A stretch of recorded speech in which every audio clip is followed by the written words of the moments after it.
इस वक्त रोहेल के अलावा जो कि अमेरिका में था और दाऊद के जो ड्राइंग रूम में था, बाकी सब कज़न्स लाउंज में बैठे थे। लड़कियां कारपेट पर दायरा बनाकर बैठी थीं। इरम ढोलक बजा रही थी। इसका दुपट्टा सर से ढलक कर कंधे पर आ गया था। अगर अभी ताया यहाँ आ जाते तो वो फौरन दुपट्टा सर पर ले लेती। वो मैविश सैरिश के साथ सर मिला रही थी और लड़के ऊपर सोफे पर बैठे उन पर फुकरे उछाल रहे थे। Hello everyone. वो सीने पर हाथ बांधे चलती हुई इनके करीब आकर रुकी। सबकी नज़रें इस पर रुकी। सफ़ेद चेहरे के इर्द गिर्द काले बाल और काजल से लबरेज आंखें, वो भी इतनी हसीन कि हर उठती निगाह में सताइश उभर आती।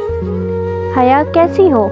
आओ लड़कों को हराते हैं, बैठो ना। बहुत सी आवाज़ें इससे टकराईं। इसने कंधे उचकाए और कहा, पहले मैं साइमा ताई की किचन में मदद करूंगी। इसने इरम की अम्मी का नाम लिया था, जिन्होंने इसको आता देखकर फौरन किचन का रुख किया था। साइमा ताई ने यकीनन इसको नहीं देखा था, वरना वो फौरन बुलवा लेती। इरम से ज़्यादा समझदार तो बकौल उनके हया थी। साइमा ताई के पीछे जाहिद चचा की बेगम आबदा चची भी किचन में चली गई। अब सोफे पर हया की अम्मी फातिमा बेगम अकेली बैठी थी। अम्मा, मैं ज़रा ताई की मदद करवा दूँ। उनको अपनी तरफ देखता पाकर उन्होंने इत्मीनान से सर हिला दिया। वो मुतमईन से आगे बढ़ गई। वो राहदारी से गुजरकर किचन के दरवाजे की तरफ बढ़ी। तभी साइमा ताई की तेज़ आवाज़ इसकी समात से टकराई। जैसे मैं जानती नहीं ना, ये सारे रंग ढंग किस लिए हैं? एक मेरे ही बेटे मिले हैं इसको पागल बनाने के लिए। वो बेख्तियार 2 कदम पीछे होकर दीवार से जा लगी। ये साइमा ताई किसकी बात कर रही हैं?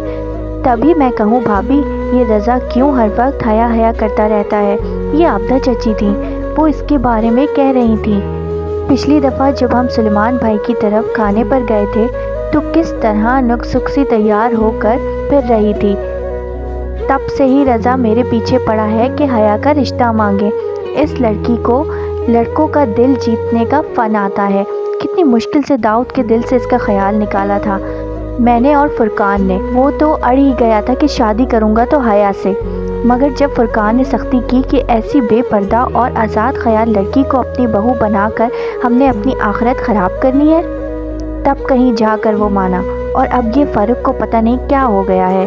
क्या करूं इस लड़के का? अब वो फिर कील कांटों से लैस होकर आ जाएगी और इसके जाते ही फ़ारूक सिद लगाकर बैठ जाएगा। अब मेरी इरम भी तो है। मजाल है घर से बाहर सर पर दुपट्टा लिए बगैर निकले।